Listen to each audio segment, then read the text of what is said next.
Chapter 214 of Lord of the Mystery.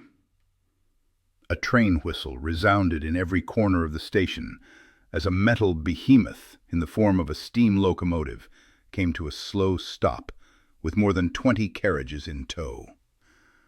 Dressed in a tuxedo and half-top hat, Klein was carrying an exaggerated luggage bag that appeared incongruent with his figure. He took a firm step onto the ground of the Lone Kingdom's capital back left. This city was divided into two regions by the Tusk River, which flowed to the southeast. The two lands were connected by the Backland Bridge, and ferries, with a population exceeding 5 million people, it was the most prosperous capital in the southern and northern continents. Klein looked far into the distance and saw faint yellow smog everywhere. Visibility was terrible, and the gas lamps hanging above the train platform were already lit to dispel the gloominess and darkness. "It's only half-past 6. It looks like it's 9 or 10. Klein shook his head indiscernibly. Suddenly, he recalled the joke he read on the Tusk Times. A gentleman who just arrived in Backland finds himself lost in the thick smog. Helpless, he asks a drenched gentleman passing him by, "How do you get to the Tusk River?"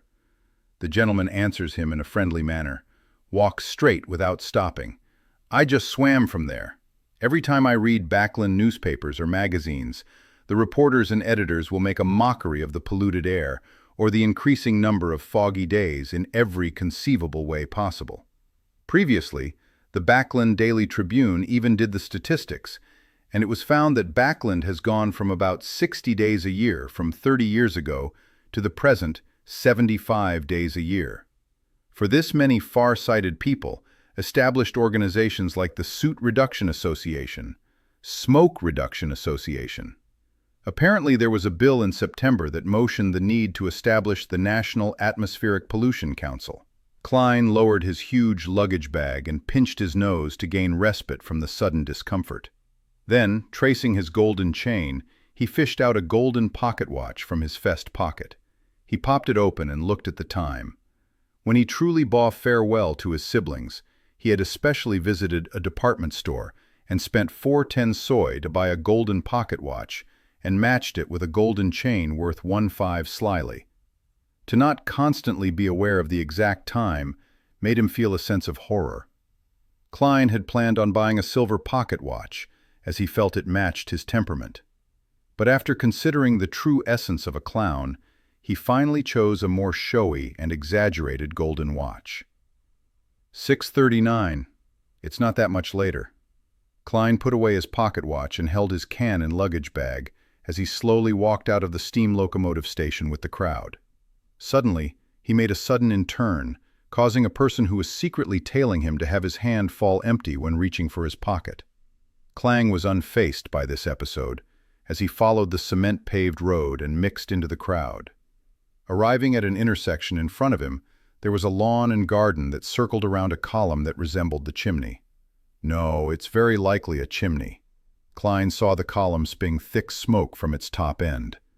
A portion of the smoke floated high into the sky, as a portion condensed into tiny droplets that scattered everywhere.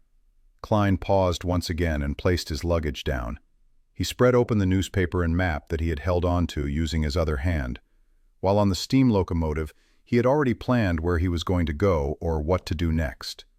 The experiences that he had undergone and the mental experience that he had when disguised as a clown in the morning made Klein finally understand the true essence of a clown. Although being capable of knowing a little about fate, one remains helpless towards fate. Therefore, one might as well use a smiling face to hide all the pain, sorrow, confusion, and depression. At that moment, he clearly felt the clown potion digest and believed that if he continued acting this way, it wouldn't take long for him to make another attempt at advancing. But here lay the problem. He didn't know the corresponding name of the sequence, 7 potion, much less know its exact formula. How should I obtain the formula? The secret order seldom appears. They only seem to be interested in the Antigonus family's items. This is also why others have little understanding of them. Yes, I should consider 2 aspects. 1. I need to come into contact with the local Beyonder circles and see if I can find clues. 2. I should set a trap and use the Antigonus family's treasure as back to lure the secret order out. After all, I do possess knowledge of the strange vertical pupil formed from the numerous mysterious symbols, but that's too risky. I need to be careful since the bait cannot be too good or too bad. It won't garner their interest if it's too bad, and if it's too good. I might end up attracting a shark that can swallow me whole.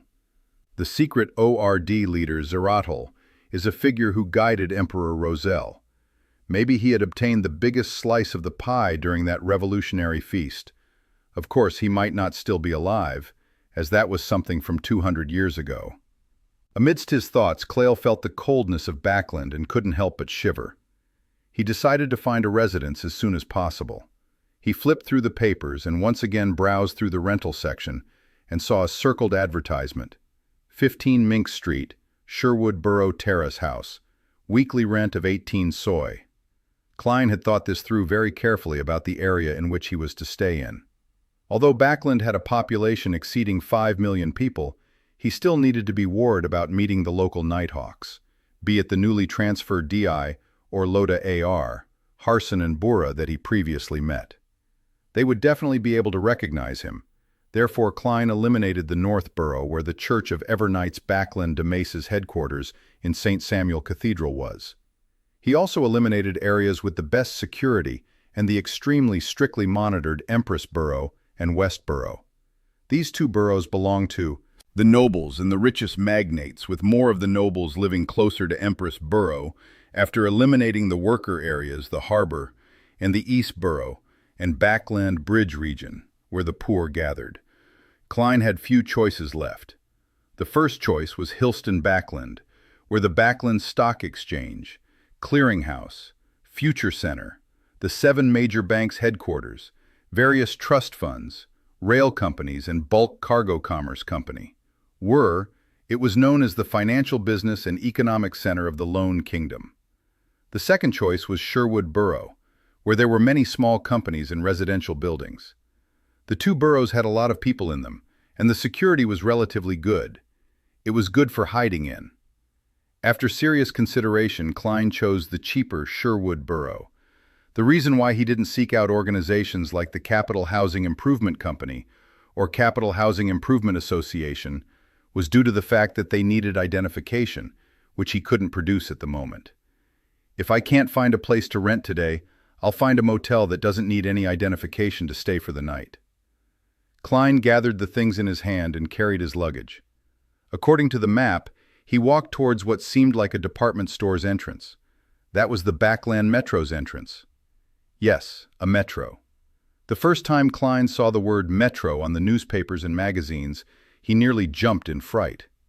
He never expected that such a transportation vehicle had become a reality in this era, which hadn't entered the age of electricity. It was born 25 years ago. It first connected both banks of the Tusk River and had now expanded to the key city boroughs. Of course, there weren't many stations through the main door. Klein followed the people ahead of him as he walked to the ticketing booth. After being in line for a few minutes, he finally saw a cashier with a head with beautiful golden hair. The lady didn't raise her head. All she do was point at the wooden board by the side of the window with the prices peak, period, 700 a.m. to 9 a.m., 6 p.m. to 8 p.m., 10-minute, headway 15-minute headway. For all other times, first-class seat 6p, second-class seat 4p, third-class seat 3p. Return trips are respectively 965p annual pass. First class £8, second class £5 10. So third class no annual pass. It's cheaper than I imagined. There's actually no distance restriction. Melissa would definitely love this more than a horse carriage. This is the culmination of machinery, Klein thought. As he suddenly felt upset, he revealed the brilliant smile and fished out 4PE and handed it to the cashier. Second class seat. Smack. The cashier tore a ticket and stamped it before handing it to Klein after finding the line that led to Sherwood Borough and passing through the not very strict security checks. Klein went down the flight of stairs and quickly came to the platform. He followed out the labels on the ground and found the corresponding location for second-class seats. Choo-choo. He didn't wait long before he heard the chugging sound of the train and the thunderous steam whistle. He saw a huge steam locomotive, its large and meandering body together with its black metallic luster and complex machinery mixed together to form a unique beauty backlands. Metro still used steam locomotives. The smoke that they spewed was specially designed to enter a pipe above and travel through a chimney out into the world. This was also the true usage for the lawn and garden out on the streets. Amidst the screeching sound of metal coal, first waited for the passengers to alight before carrying his cane and luggage over. Slowly he then allowed the conductor to check his tickets. Unlike the third-class seats, the second-class seats were one person to a seat, so there was no concerns about having one's seat snatched. Just as Klein sat down, stowed away his luggage, and leaned on his cane, he suddenly heard hurried footsteps. He subconsciously looked towards the door and saw a thin, adolescent boy rushed into the carriage. The boy was wearing a coat that didn't suit his age. He wore a rounded top hat and carried a ragged haversack. He kept his head very low. "I'm sorry, I got on the wrong carriage. I'm from third class." He showed his ticket and apologized to the passengers before briskly walking towards the third class carriage. Klein retracted his gaze and once again confirmed his destination as he waited for the doors to the carriage to close.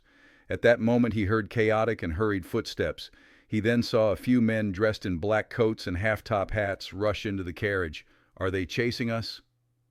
Of that 15-year-old boy, Klein instinctively had such a thought. He shook his head gently and continued reading his newspapers and map, just like the other passengers on board the carriage.